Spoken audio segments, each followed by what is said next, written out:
my dears, and welcome back to mine and to Bertram's Corner of the Internet. I'm Shannon, and today I just wanted to share with you 10 of my favorite scary movies that I love to watch all throughout October and on Halloween. Also, let's just take a minute. This is Bertram's final video for 2017. When he wasn't flopping over or trying to fall out of frame, he was a very adequate co-host. Until 2018, Bertram, happy trails. So we're going to start with what is undoubtedly my favorite scary movie of all time, and it is The Shining. Directed by Stanley Kubrick, based on the novel by Stephen King, starring Jack Nicholson. This movie never fails to absolutely terrify me. No matter how many times I've seen it, and I've probably seen it 20 times. There's just something so scary about the atmosphere. You know how I feel about ghost stories and haunted houses, so when you put it in a haunted hotel, it just really makes it even scarier. And there's just, I'm never ready for it. It makes my blood run cold. If you have not seen this one, it's an absolute must. And just a little blurb about it. It's about a family. Jack Nicholson, he's a writer, and him and his wife and his son are going up to stay in a hotel, a very large, beautiful hotel. It's kind of nestled up in the mountains, and it closes during the winter. So during the winter, they need someone to take care of the hotel. And they decide to go and do that. Jack thinks it'll be a wonderful time for him to get some writing done. And it takes off from there. Another one of my absolute faves is The Conjuring. Again, keeping with the whole thing about how I love ghost stories and just hauntings. And it says here, based on the true case files of the Warrens. Annabelle also falls into that sort of category. And yeah, Ed and Lorraine Warren, they were real-life ghost hunters. He has since passed away. She is still alive. And these Conjuring movies, 1 and 2, we loved 2 as well, but I'm just putting 1 in for now so that we can save room for other spooks. But I love these movies. They're very well done in my mind, and again, just really, really creeps me out. Next up, Trick or Treat. I love this movie. This movie is so much fun. It's about a bunch of different groups of people in the same town on Halloween. So we love watching this one on actual Halloween night because it's one of those movies that takes place on the day. And there's all kinds of spooky, creepy things going on, and it's just a ton of fun. So if you haven't seen this, I definitely recommend this as well. This one's very near and dear to my heart. Practical Magic. It's not scary, as you know, so much, but it's just such a fun movie about a couple of sisters who are witches, Nicole Kidman and Sandra Bullock, and it's a really fun tale, and I absolutely love it. If you watch my book talk videos, you would have seen a couple weeks ago I did a book review for the prequel, which just came out for this, and it's so good too. So Practical Magic, love witches. Love reading about witches and watching movies about witches. Next up, this one is a fun one as well. This is Horns. It stars Daniel Radcliffe, and it's actually based on a book by one of my favorite scary authors, Joe Hill. He's actually Stephen King's son. And this movie is just like the book. It's hilarious, also a little creepy, but it to me it falls more in the fun category than in the too scary category. And it's about a man who he wakes up one day after having a very rough night the night before, and he notices that he begins to sprout devil horns on the top of his head, as you can kind of see here. And everywhere he goes, like first he goes to the doctor to kind of be like, what is happening? And everyone he comes into contact with, they can't lie to him. Whatever is on their mind, they just say it. And so his doctor is saying all kinds of like really inappropriate, wild things to him, and it's just so funny. So I think this one is on Netflix as well, so you can probably find it pretty easy. It's a great movie. Next up, another Stephen King, another fave, another haunting. And this is 1408, starring John Cusack and Samuel L. Jackson.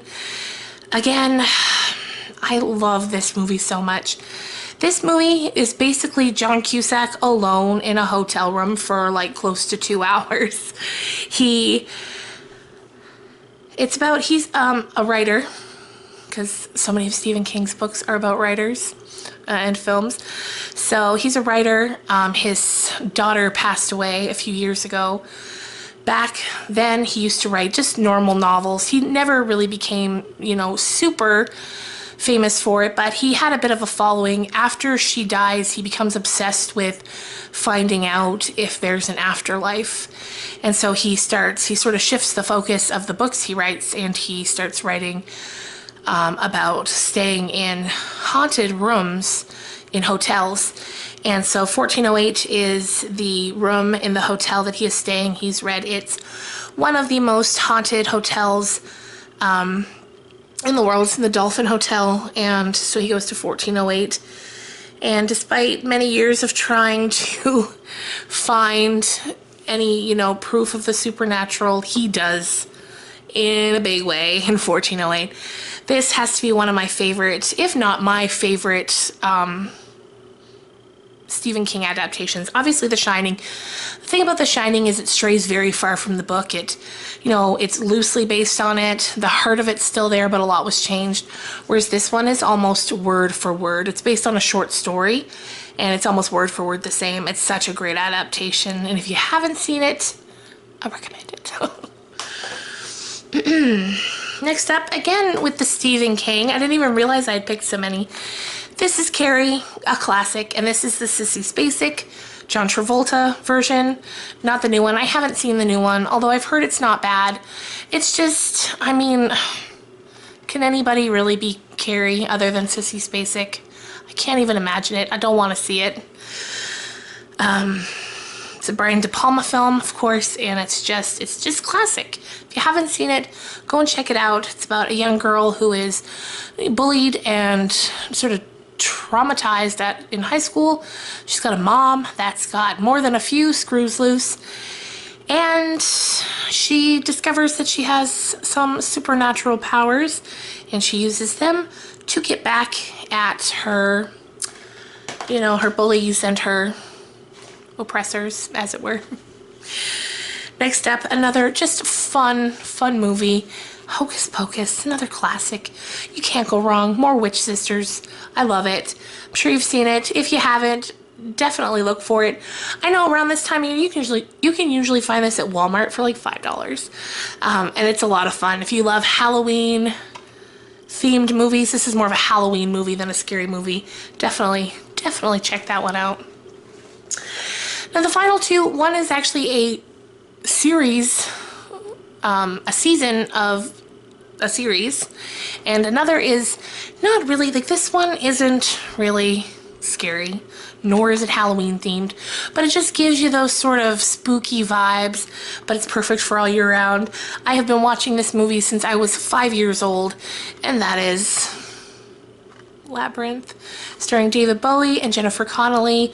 The first time I watched this movie, me and my mom, we used to, on the weekends, go to the video store, and we would rent not only VHSs, we would also rent the VCR because they were so expensive back in the day. So when I was 5, this would have been like 1986, and this was a new release, and I rented it one night, or my mom rented it for me, and I fell in love. I fell in love with Sarah and with the Goblin King, and every weekend when we would go, I would want to rent only this movie, and now I've since shared it with my daughter. She loves it. It's so much fun.